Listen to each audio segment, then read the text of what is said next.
വിശ്വസ്തനായിരുന്നു കൊണ്ട് 4 വർഷത്തോളം കൊള്ള നടത്തി ഒരു മാനേജർ. എന്നാൽ ഇവിടെയും ഈ പലനാൾ കള്ളൻ പിടിയിലായിരിക്കുന്നു.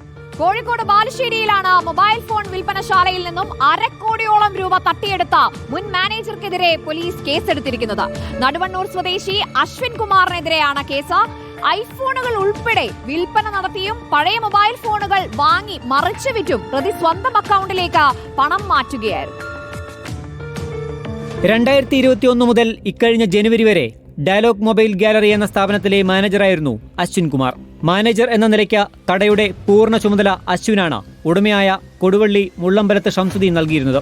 വിൽപ്പനയും കണക്കും സ്റ്റോക്കുമെല്ലാം പരിശോധിക്കുന്നതും സൂക്ഷിക്കുന്നതും അശ്വിനായിരുന്നു. കടയിലെ സ്റ്റോക്കും വിൽപ്പന നടത്തി അക്കൗണ്ടിലെത്തിയ പണവും തമ്മിൽ വ്യത്യാസം കണ്ടെത്തിയതോടെയാണ് ഉടമയായ ഷംസുദ്ദീൻ പരിശോധന നടത്തിയത്. സ്റ്റോക്ക് പ്രകാരം നിരവധി മൊബൈൽ ഫോണുകൾ കാണാതായി.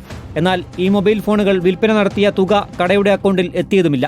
അശ്വിനോട് ചോദിച്ചപ്പോൾ മൊബൈൽ ഫോണുകൾ ക്രെഡിറ്റായി നൽകിയതാണെന്ന മറുപടിയാണ് ലഭിച്ചത്. ഇതിൽ സംശയം തോന്നിയ ഉടമ വിൽപ്പന രജിസ്റ്ററിൽ നിന്ന് വാങ്ങിയ ആളുകളുടെ വിവരങ്ങൾ ശേഖരിച്ച് ബന്ധപ്പെട്ടു. എന്നാൽ ഭൂരിഭാഗം ആളുകളും പണം നൽകിയ ശേഷമാണ് മൊബൈൽ ഫോൺ വാങ്ങിയതെന്ന മറുപടി നൽകി. മറ്റുള്ളവരാകട്ടെ ഫോണുകൾ വാങ്ങിയിട്ടുമില്ല. പഴയ ഫോണുകൾ വാങ്ങി രജിസ്റ്ററിൽ രേഖപ്പെടുത്താതെ മറിച്ചുവിറ്റ് പണം തട്ടിയതായി കണ്ടെത്തി. ഇതോടെ അശ്വിൻ തെറ്റ് സംബന്ധിച്ച് പണം നൽകാമെന്നറിയിച്ചു. പക്ഷേ നാളിതുവരെയായിട്ടും തട്ടിയെടുത്ത 1/2 കോടിയോളം രൂപ തിരികെ ഏൽപ്പിച്ചില്ല. ഇതോടെ ബാലുശ്ശേരി പോലീസിൽ പരാതി നൽകുകയായിരുന്നു. റിപ്പോർട്ടർ, കോഴിക്കോട്.